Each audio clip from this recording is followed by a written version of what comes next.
Hi everyone, in this video we have another two-move checkmate puzzle. If you'd like to think, you can pause the video. Alright, I'll go over the answer now. So white is in a winning position, but again the question is to do it in two moves. So our king is very close to the opponent's king, and the black king actually cannot go anywhere.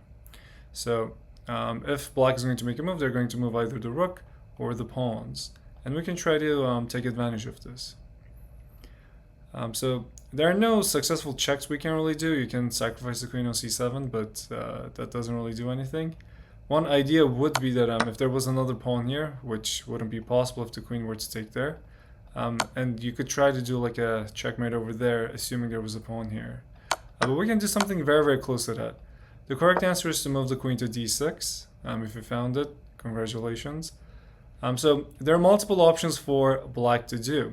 For example, the most obvious one is to capture the queen, right? But then, just like I was saying, this becomes a checkmate. We're using the pawns and the rook as a wall, so the king can't go anywhere.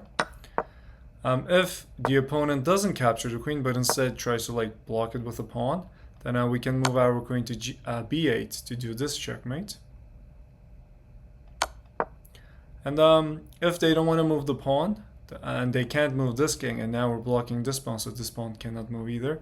The only other option is to move the rook, and the rook can only go along the 8th rank, so wherever the rook goes, we can actually capture the pawn on d7, and we will have this nice checkmate as well.